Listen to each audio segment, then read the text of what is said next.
Sou eu, alô você, bom dia. Está começando mais uma edição do meu, do seu, do nosso Piccolo Esporte Notícia nesta manhã de segunda-feira. Desde já, muito obrigado pelo carinho da sua audiência. Nós pintamos no campo da sua tela, sempre em nome de Estrela 10, Sempre Vira Sicredi, Paranasol da Zemaquita, Reveleste Comunicação Visual, Fronte Marcas e Patentes, Tropical Yamaha, Saúde Livre Vacinas, Donita Restaurante, Tech Center e Calçados Paraná.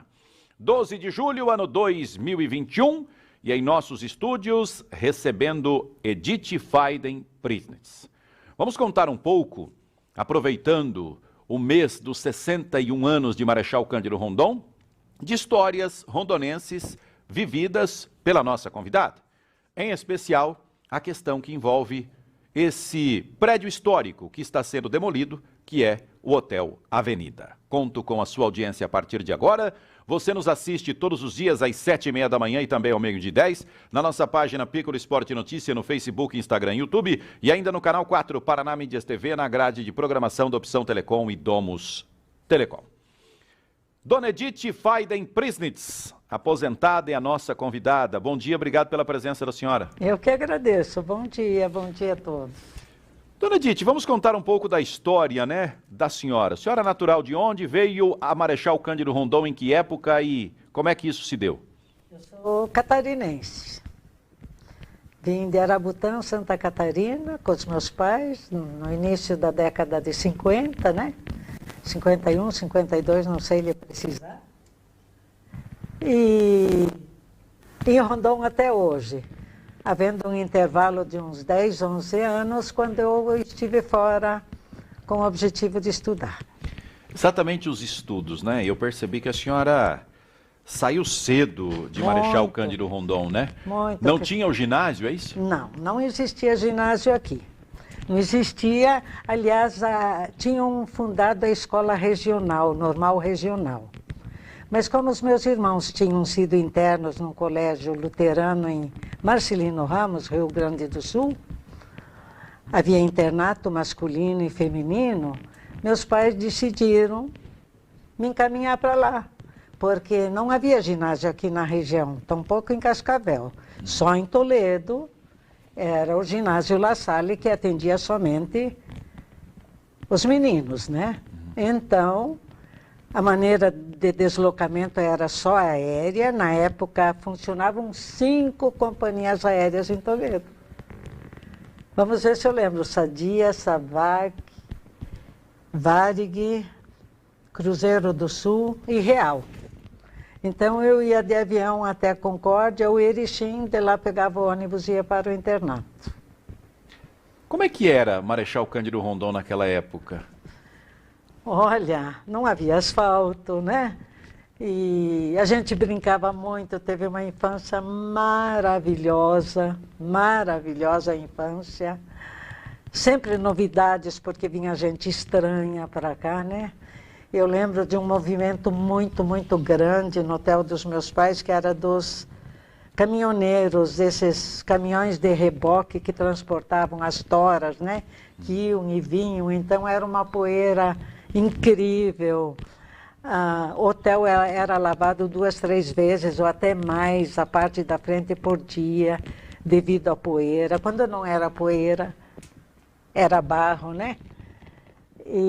Mas o pessoal muito unido, né? Muito solidário, muitas famílias que vinham de fora, que vieram se fixar aqui em Rondon.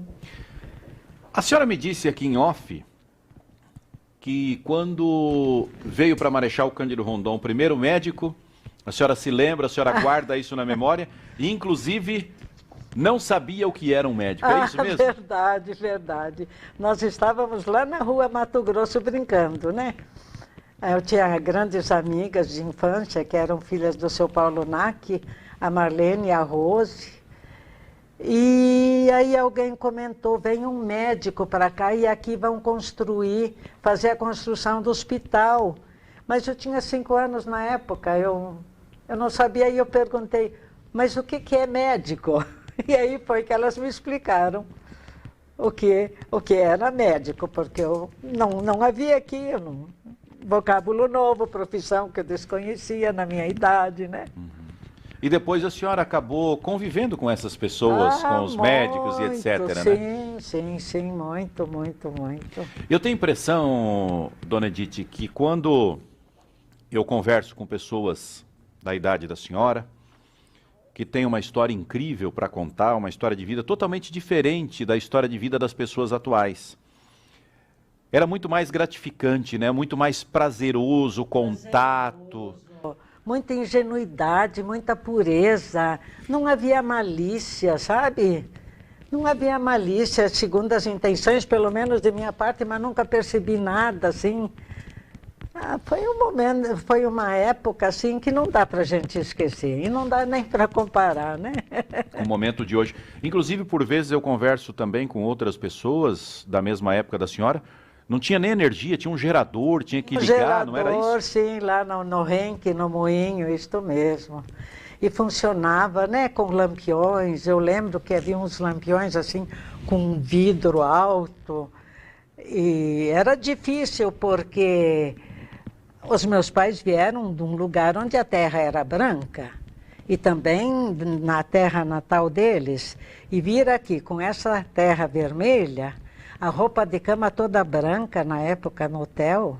A minha mãe chorou muito até se acostumar com isso, né? Porque eram comerciantes em Santa Catarina. E aí, com essa história, faltava às vezes água, iam com cestas enormes lá na chácara do seu Edel, quando havia uma nascente d'água, iam lavar roupa do hotel, sabe? Então, essa falta de energia e muitas vezes de madrugada chegava a mudança com a família inteira, as empregadas tinham que levantar, preparar algum alimento para essa gente que chegava, sabe, de madrugada. Então, no início foi bastante difícil. E aí, o nosso principal assunto, obviamente que nós vamos conversar sobre outros, é exatamente a demolição que está acontecendo atualmente em Marechal Cândido Rondon, do Hotel Avenida. Como é que tudo começou? Conte um pouquinho dessa história, a família de vocês adquirindo o hotel. Olha, eu era pequenininha porque eu vim com 3 anos, né? Mas meus irmãos eram maiores, o mais novo tinha 11 anos mais do que eu. E eu sei que, eu lembro muito bem da ampliação, porque havia só uma parte, né? E aí, o lado da Avenida Rio Grande do Sul foi ampliado por ocasião da exposição agropecuária que aconteceu em 1958. E depois, porque havia muito movimento, depois que surgiu essa energia elétrica, né? Meu pai instalou uma sorveteria também, havia mesa de snooker, era um point hotel, né? O pessoal ia lá e... Iam lá não só para se hospedar? Não. Iam lá para passar alguns momentos? Para os jovens, os moços, muita gente para jogar snooker, né? Aquilo era novidade. E aí, na década de 60, acho que 64, 65, foi ampliada a parte de alvenaria. Mais tarde, por ocasião desse projeto de germanização, então, foi mudada assim, deram uma caracterizada germânica. Na fachada? Na fachada. Durante quanto tempo, dona Edith, a família de vocês conduziram o hotel? Administraram o hotel? Eu acredito que foi de 52, 51, 52 até o ano de 2002. Mas o meu pai deixou o hotel já na década de 70, devido ao estado de saúde da minha mãe, né? E foi morar na chácara quando havia o cafezal, lá na saída de Rondon. Ali onde está a Realize, por ali? Aquelas chácaras eram do meu pai e havia um cafezal ainda lá, que foi destruído esse cafezal em 73, 4 por aí. A senhora mencionou que em 70 o seu pai deixou a administração. A administração ficou por conta do meu irmão mais velho, né, que conduziu E depois da morte dele, ficou um genro com a filha dele, até então eles se desfazerem do imóvel no ano de 2002. A senhora se recorda, por exemplo, por que resolveram se desfazer? Era um momento em que, economicamente, o que era? Eu nunca entrei em detalhes, né? Nunca Sim. entrei em detalhes porque, por herança, isso ficou para o meu irmão, né? Ficou para o meu irmão, passou para o genro, e foi, eu acho, questão de divisão, de família, de herança. Entendi. Dificuldades, né, em levar adiante, creio eu. Foi quando, então, houve essa negociação com o seu Kist. Na opinião da senhora, o Hotel Avenida, ele faz parte da história do nosso município, né? Com certeza, e guarda muitas histórias, né? Eu acho que famosos que vinham para cá sempre se hospedavam lá. Sempre, sempre lá, sempre lá. Eu lembro até, quando era criança, o governador Ney Braga, no primeiro mandato dele, ele foi lá e queria conversar com meu pai. E eu, muito metidinha, criança, ele me sentou no colo dele e disse que chamasse o meu pai, pediu, e eu respondi a ele assim, mas não adianta, porque o meu pai não é do senhor, o meu pai é do André de Barros. E me parece, eu não entendia nada, imagina, me parece que eles eram opostos politicamente, né? Mas até Ney Braga esteve lá, cantores, muita gente, né? Era um lugar de eventos, o Lions Club foi fundado lá. Eu lembro da fundação, o Dieter, seu cunhado, não seu tio, né? Meu tio. Seu tio, foi quem me convidou. Os jantares, as reuniões do Lions aconteciam lá. Casamentos aconteceram, aniversários. Então há muitas histórias, há muitas histórias. O seu pai tinha aquilo para um grande negócio ou também por um grande amor, um grande prazer de ter um investimento, de ter algo tão histórico que nós temos até hoje? Olha, não sei responder por ele, mas ele serviu muito a Rondon. Meu pai foi, porque ele foi a primeira autoridade política daqui. Ele foi em 53, se eu não me engano. Vamos colocar uma imagem, meu caro Gabriel, para que a gente mostre, olha só, esse é o seu José Faiden. Ai, que homem lindo! Daqui a pouco a dona Edith vai explicar essa foto, mas só para que vocês entendam, eu verifiquei na história, e o senhor José Faiden, em 1953, foi o primeiro subprefeito, na época General Rondon. Imagina o seu motivo de orgulho para a senhora, né? Ah, sim. Ele foi também subprefeito lá em Arabutã, né, que depois se tornou município. Mas por 5 anos ele recolhia todos os impostos e fazia a prestação de contas para Toledo, né, para a prefeitura. Nunca foi remunerado por isso. Não, nunca foi remunerado. Era um voluntário? Era um voluntário, um cidadão rondonense voluntário. Foi fundador do Oeste Paraná Futebol Clube, tendo sido seu primeiro presidente, sabe? E ele foi o banco particular de muita gente, Piccolo. Foi. Ele emprestava dinheiro, mas não cobrava juros. Então ele acolheu e auxiliou inúmeras pessoas. Quem foi auxiliado sabe. Que história bacana. Né? E no Banco da Justiça Divina isso já apareceu para ele, né? Que foi embora em 90.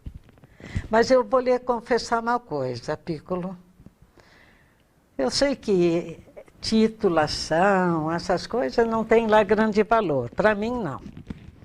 Porque a gente leva o que de bem a gente fez, o mal que a gente fez e o bem que a gente deixou de fazer. Esse a gente leva o dia que partir. Mas com tudo que meu pai fez, que cuidou de Rondon, de rondonenses, ele até hoje, não existe uma rua que tenha levado o nome dele, uma escola, alguma outra, algum prédio público. Tem uma homenagem. Talvez ele fosse gostar. Eu não ligo, mas, sabe, isto fica... Eu acho até por questão de justiça, sabe? Por questão de justiça. Quem é que hoje trabalharia 5 anos de graça para o município? Se incomodando, recolhendo valores de impostos? Pensa bem. Eu tive um irmão que foi vereador e naquela época também não era remunerado. Então são considerações, eu acho que tem que ficar registrado, sabe? E eu, particularmente, diante de tudo que a senhora está me dizendo, eu não tenho dúvidas que a senhora está correta. Por tudo que ele fez, por tudo que representou, sendo o primeiro subprefeito, eu não sabia que funcionava dessa maneira, né? O subprefeito voluntário, e além de voluntário, realizar um trabalho de cuidar do dinheiro público. E prestar conta para um outro município daquilo que foi arrecadado na então General Rondon. Agora eu lembrei, ele adquiriu o primeiro automóvel que entrou em Rondon. Era um Ford, eu não sei, o ano 50, por aí, 52, não sei. E esse carro, meus irmãos levavam os noivos a Toledo para fazerem o casamento no registro civil. Porque não tinha cartório na época? Não havia cartório aqui. E quando chovia, os veículos depois, anos depois, levavam, em época de chuva, horas e horas para chegar a Toledo. E volta, devido ao barro, devido à estrada, porque hoje é tudo lavoura. Imaginem vocês, tudo mato daqui a Toledo, de árvores gigantescas. No lugar dos milharais, das plantações de soja. Imaginem uma estrada assim, com chuvas às vezes seguidas, né, dias e dias, e com mato de ambos os lados. Então, o transporte, os deslocamentos eram muito difíceis. Uhum. Voltando naquela imagem novamente, que nós mostramos do seu José Faiden, automaticamente, para quem não sabe, essa bela moça é a Dona Edith, a nossa convidada. Em que momento aconteceu essa imagem, hein, Dona Edith? Por favor, conte um pouquinho dela pra gente. Foi muito emocionante, porque foi a minha formatura de ginásio, lá no Rio Grande do Sul. Os meus pais, meu pai e minha mãe foram até lá. E foi um evento lindo. Era importante na época, né? Muito importante formatura de ginásio. Nossa Senhora, eu fui a primeira menina que saiu de Rondon para estudar. Depois também foi a Marlene Nack, que foi para Getúlio Vargas, sabe? Então, realmente...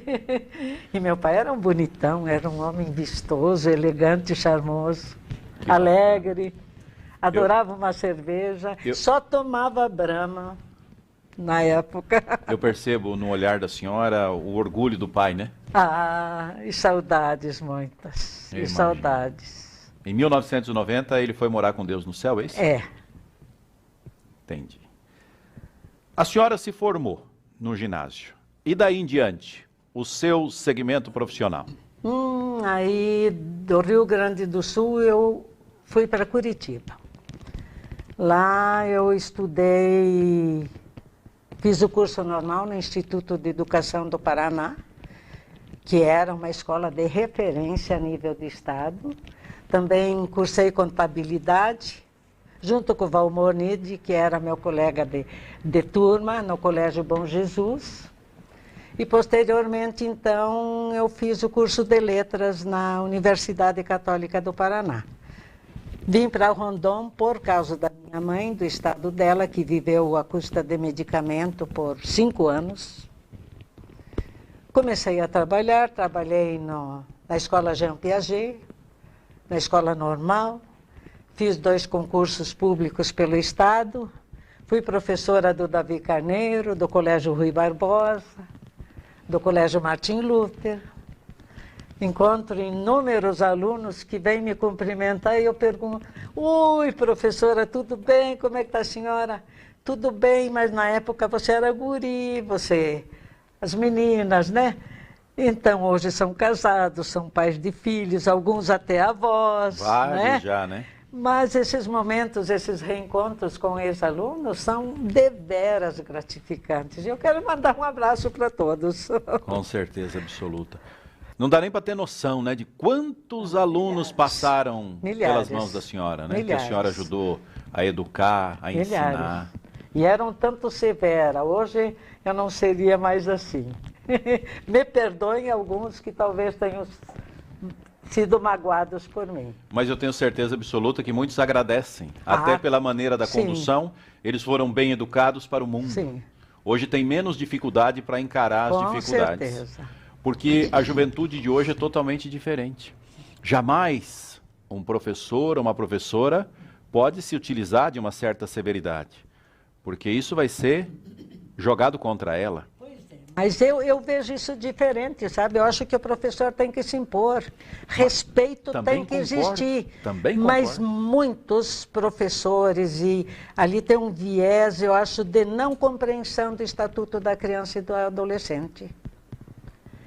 Porque o aluno tem direito e tem deveres. E um dos deveres é o respeito, é o cuidado com a coisa pública, é o cuidado com a seriedade da sua educação, daquilo que ele recebe de uma instituição pública, que ele deveria dar um bom retorno quando ele tem tudo de graça. Ele tem tudo de graça, então, como cidadão, ele deveria dar um retorno positivo. Sabe?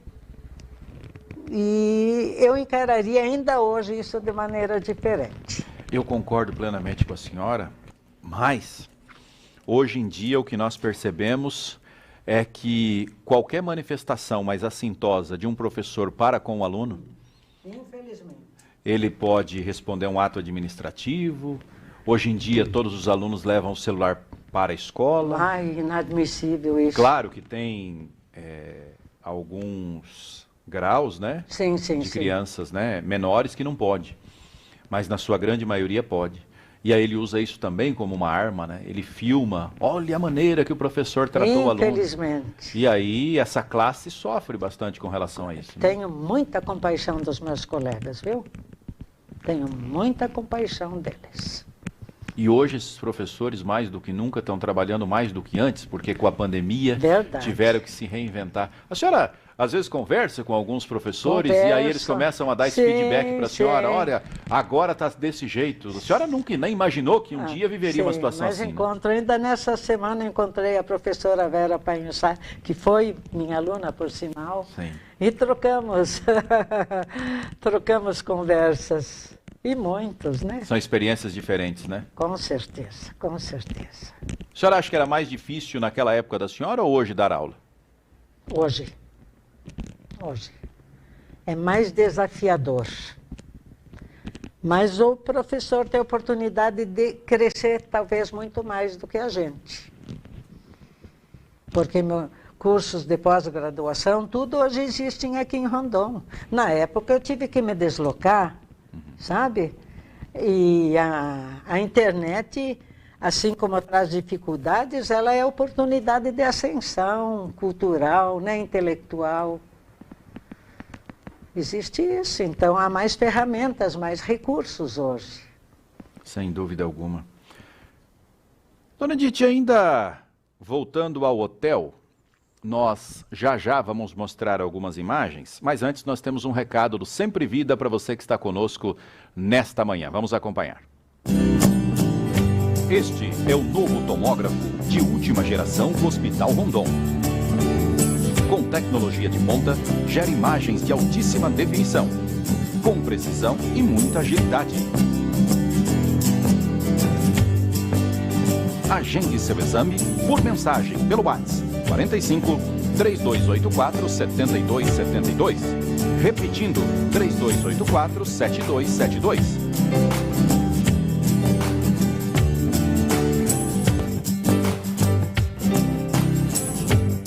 Hospital Rondon. É seu, é do Sempre Vida. E olha, nós mostramos aí o aparelho de tomografia, né? Que hoje está à disposição da comunidade no Hospital Rondon. Moderníssimo. Moderníssimo. A senhora disse que será submetida a uma em breve, é isso? Sim. Joelho, é isso? Joelho. Na próxima semana. O tempo vai passando e as pessoas precisam Olá. observar como está o corpo, né? Porque o corpo reage de acordo com a idade essa também. Essa máquina vai se desgastando. A senhora está com quantos anos hoje? 73, como 73. Diz meu filho, 73 turbinada. Exatamente. Eu percebo isso nitidamente nesse nosso bate-papo. É muito bacana, né? Realmente a senhora é privilegiada nesse aspecto, na espontaneidade, na opinião.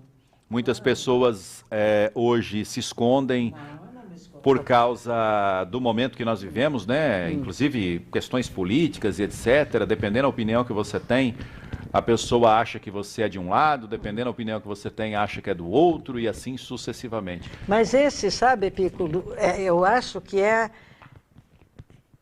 um grande equívoco das pessoas, porque se eu me posiciono contra uma opinião sua, isso não quer dizer que eu seja contra você. Exatamente. Eu sou contra aquilo que você falou, eu sou contra aquilo que você pensa, eu sou contra uma atitude sua. E isto eu percebo que as pessoas confundem muito, porque não concordam comigo, então eu logo penso que a pessoa não gosta de mim ou eu desprezo essa pessoa, e não é. A gente tem que considerar a opinião, a atitude. Respeitar, né? Respeitar. É como Jesus ensinou, que a gente deve ser contra o pecado e não contra o pecador. Contra o erro, contra o pecado, contra o equívoco. Né? E não contra a pessoa. Essa tem que melhorar, ela tem que crescer. Exatamente. A senhora já imaginou, embora a senhora pode ter vivido algo semelhante, mas igual, acho que é humanamente impossível, passar pelo momento que nós estamos passando com essa pandemia? Jamais. Se bem que já a Bíblia e informações anteriores já vinha anunciando sobre esses tempos, né? Então eu acredito que essa pandemia está aqui para nos ensinar. Se ela está aqui, porque Deus permitiu e porque Deus está permitindo. Porque Deus é o poder, né? O poder de tudo, é onisciente, é Pai de infinita bondade e justiça. É que o planeta não aguentava mais do jeito que estava. Ares poluídos, mares, oceanos poluídos. Ser humano abusado, sem princípios, sem valores, condutas desregradas, drogadição, a libertinagem sexual, pornografia musical é o que mais a gente ouve. O ser humano, em vez de se valorizar, muitas vezes se coisificou, se tornou coisa. Sabe? Isso não agrada a Deus. O homem tem que se melhorar moralmente, ele precisa se melhorar espiritualmente. Então eu acho, eu tenho certeza que essa pandemia ela veio direcionada assim, e que sirva de alerta para todos nós, porque ela veio igualar todo mundo. Rico, pobre, preto, amarelo, branco, todo mundo igual, hétero, homo. A pandemia não escolheu ninguém, nacionalidade nenhuma. O vírus veio agredindo e veio atacando, sabe? E aí o que, de repente, as famílias que eram acostumados a viver sempre para fora, para o exterior, reuniões sociais, trabalho, viagens, eventos sociais, e os filhos ficavam. A família ficava em casa. Hoje as donas de casa e os maridos aprenderam a conviver entre si, ficar entre quatro paredes, conviver com os filhos. Isso é um aprendizado importantíssimo. Eu sempre digo... É um treino de paciência, de compreensão. A senhora veja uma coisa. Quem diria que nós chegaríamos em 2021, metade do ano, suplicando para voltar a ter a oportunidade, para todos nós, de um aperto de mão? De um abraço, então, cara. A senhora já imaginou? Oportunidade de um aperto de mão, sim. Hoje eu não posso mais abraçar a senhora, eu não posso mais, talvez, nem abraçar a minha mãe. Bem isto. Pra não gente teve poder aquele cantor preservar. de uma dupla sertaneja que ele passou a doença para a mãe através de um abraço. Exatamente. Então, surgiram outros valores. Um treino de paciência, de indulgência.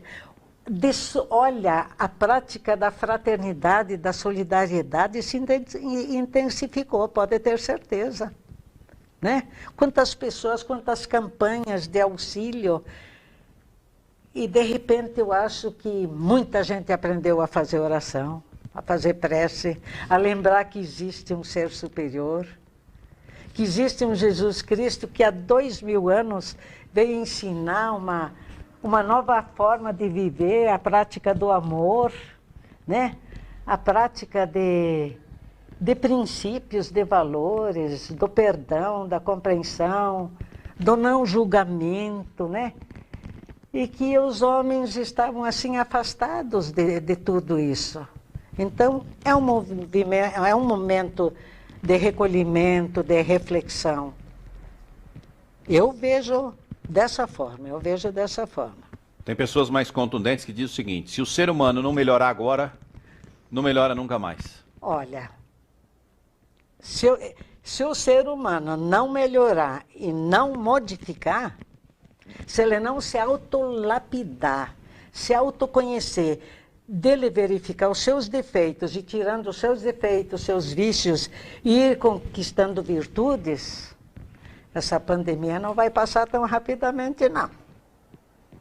Isso são informações da espiritualidade. Eu sou espírita, né? Então a gente estuda e tem informações a esse respeito. Dona Edith, qual foi a maior alegria da sua vida até hoje? Ai, que pergunta! É difícil, né? Ai, é difícil, foram tantas. Que bom. É quando eu me tornei mãe, né? Eu acho que esse é um momento épico, né? Para qualquer mulher, né? Sim, sim. E o momento mais triste da sua vida? Talvez teve mais que um. Foi a morte da minha filha, né? Que foi doente desde pequenininha, desde que nasceu. A dona Ingrid me acompanhou muito nisso. Com 4 meses foi operada do coração pelo Dr. Zerbini. Então foi 1 ano e 5 meses lutando contra a morte. Foi assim uma experiência pesada. Mas como toda dor deve ser pedagógica, ela foi pedagógica, sim. A senhora conseguiu superar? Sim. Com aceitação, sem revolta. Há quanto tempo? Ela faleceu em 79, com 1 ano e 5 meses. Era sua primeira filha? Segunda. Segunda. Muito bem. A senhora me disse, se não me falha a memória, em off nós conversávamos ainda sobre o hotel, que tem um episódio, se não me falha a memória, de suicídio na família? Sim. Meu irmão mais velho. Ele cuidava o hotel? Sim, ele cuidava do hotel. Era boníssimo, corretíssimo, um cidadão de primeira, não matava uma mosca. E nos surpreendeu a todos dessa forma. Naquele período que ele acabou tirando a própria vida, ele estava conduzindo o hotel? Sim, mas já estava a filha dele junto, né? Que era casada e tinha 2 filhos na época, né? Mais ou menos em que época era, a senhora lembra? Isto foi... Agora, números não são comigo. Década de 70? Não, de 90. 90 já. Acho que foi 97, 98, por aí. Entendi. Ele foi músico, foi do conjunto Marajoara, que gravaram o primeiro LP de Rondon, sabe? Iam para Maringá tocar bailes, olha, levaram o nome de Rondon para inúmeros municípios. Entendo. Vamos mostrar umas fotos agora, umas imagens. Olha só, essas imagens, deixa eu até, Gabriel, dar o crédito aqui. Elas foram feitas pelo fotógrafo Sandro Mesquita, do O Presente. São imagens recentes, né? Mas para a gente contar um pouco da história. Então, é a fachada atual, né? Sim. E ele começou a ser demolido. E aí nós temos outras imagens, o Gabriel vai passando para que as pessoas entendam. Quem não conhece o Hotel Avenida, muita gente de fora nos assiste. Olha só a placa, entrada somente para hóspedes, né? E aí você vê que ele tem, na sua grande maioria, ainda a questão da madeira, né? Então ali alguns detalhes, aperte a campainha e aguarde, o álcool gel tá ali, ó, né? Então quer dizer que ele fez parte também dessa história recente da pandemia. Que tipo de lembrança, observando as fotos, lhe traz, Dona Edith? Sempre se volta a imagem do seu pai? Volta da minha mãe, que foi uma guerreira, uma italiana linda, maravilhosa. Tive muito pouco da minha mãe. Foi um vácuo na minha vida, essa falta de convivência, né? Não passei ainda na frente. Não passei, não. Ontem meu sobrinho de Maceió falou que ele ficou assim desestruturado, muito triste com essa notícia, porque eu havia mandado algumas coisas, linguiça, bolacha, melado, que eu mandei para Maceió no domingo por uma sobrinha, irmã dele, e só ontem que ele foi pegar. Ele disse: tia, eu fiquei muito triste, muito desconcertado, me desestruturei, por isso eu não fui buscar as coisas antes. Mas o que eu lembro assim eu lembro do movimento da sorveteria, sorvete deliciosíssimo, picolés, tudo com frutas. Lembro do pessoal conversando, como a das crianças antes, correndo. O Hotel Avenida era o point. Era, sim, sim. Lembro da gente brincando nos terrenos abaixo do hotel, então tem muitas lembranças. Esse sobrinho que a senhora disse que mora em Maceió, que de um determinado período conduziu... Não. Esse está lá. Esse está lá. É filho do meu irmão mais velho. Certo. Ele e uma irmã residem lá. Em Maceió. Em Maceió, há muitos anos. A senhora me disse que inclusive teria um poema. Esse poema foi feito por quem? Esse poema, interessante, Anderson. Nessa semana, um sobrinho neto postou no grupo da família que estavam começando a tirar o telhado do hotel. Foi outra pessoa que me mandou e eu postei no grupo, que chama Tia Edith, né? Só com os meus sobrinhos e noras. Olha, postei e meia hora ou 32 minutos depois, esse sobrinho que tem veia poética, e os poetas falam com a alma, você sabe disso, ele postou no grupo um poema. E foi na época dele, que ele, depois da morte do meu irmão que ficou administrando, que foi feita a venda do hotel, né? Que aconteceu a venda do hotel. E ele, morando em Umuarama, em meia hora, ele mandou esse poema. Eu posso ler? Você me permite? Fique à vontade, pegue o poema. Eu quero chamar a atenção que nós estamos conversando com a dona Edith Feidel Prisnitz. Sua família foi a família que começou o Hotel Avenida, que vocês sabem bem, que na semana passada começou a ser demolido.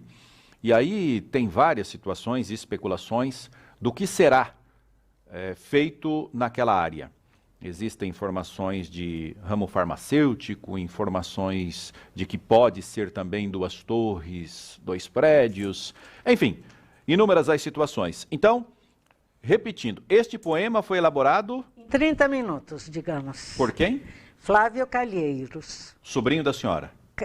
Ex-marido da minha sobrinha. Muito bem. Ele não colocou título, mas disse assim: olhar de tristeza ao te ver despedir, acarinhado em teus lados, em teus bancos, em teus braços, é duro te ver partir.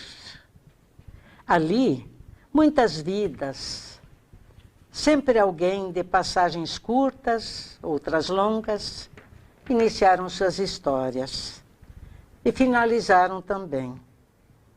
Impossível não olhar suas janelas. Edites, Amélias, Amélia era o nome da minha mãe, Amélias, Josés, meu pai, Hugos, meu irmão, Harris, vou repetir então o verso. Impossível não olhar suas janelas. Edites, Amélias, Josés, Hugos, Harris, Miltons, Marcos. Crianças que corriam, muitos que de lá saíram vidas que ali chegaram e que de lá partiram. Ao fechar seus olhos, fecho também meu sorriso. Tu não foste só uma casa, um quarto para uma noite, para uma morada. Você foi começo de todos, 2 Faiden que para ti chegaram, filhos, netos, genros, agregados, de vários lugares vindos, agora espalhados. De todos, o amado Hugo, minha saudade é maior, seu sorriso, seu amor, incapacidade de dizer não. Foi seu dono mais valioso, alma de puro acordo. Meu peito arde de saudades, de te ver ali sentado, na sua esquina, às vezes andando, mas sempre ali esperando, e sempre muito amado. Sua esquina ficará vazia, só no olhar de quem em ti não viveu. Dentro de nossos peitos, perpétuo é. Vou só fechar os olhos, ele ver quando quiser. Que lindo, né? Muito lindo. Olha, me admirei porque não chorei, viu? Porque... E se tivesse chorado também não teria nenhum tipo de problema, porque imagino eu, as recordações e a história Sim. deste prédio histórico que deixará de existir. Mas como é matéria, né? E a matéria não dura. Exatamente. Mas dentro dos nossos corações, dentro do coração de alguém que viveu e que vivenciou tudo isso, ele jamais apagará. Vai se apagar. Dona Edith, muito obrigado. Foi um prazer imenso conhecer a senhora. Eu venho dizendo assim, ó, meu segmento sempre foi o esporte. E com a pandemia de 1 ano e meio para cá, nós tivemos que mudar os nossos focos. Você viu. Muita gente mudou. De crescimento, Exatamente. Parabéns. E assim, eu tenho dito e repito e não vou cansar de repetir. Em 1 ano e meio, dentro da minha profissão, eu aprendi muito mais do que os 23 anos anteriores. E eu aprendo, por exemplo, a cada dia, com cada assunto. E hoje eu aprendi com a senhora. Pode ter certeza absoluta disso. Muito obrigado pela sua presença. Fique à vontade para suas considerações finais. Eu que fico grata por esta oportunidade e também por essa conversa, porque nunca tínhamos conversado, né, Anderson? Exatamente. Mas a sua voz é voz de quem é do rádio, de quem é de televisão. Eu quero parabenizá-lo por esse programa e por valorizar gente nossa, prata da casa. Você é excelente ao irradiar jogos de futebol. Muito obrigado. Sabe? Sou gremista, mas agora... Passando um momento ruim, né? Difícil, mas nem sempre é só vencer, é só ganhar, né? Na vida a gente tem altos e baixos.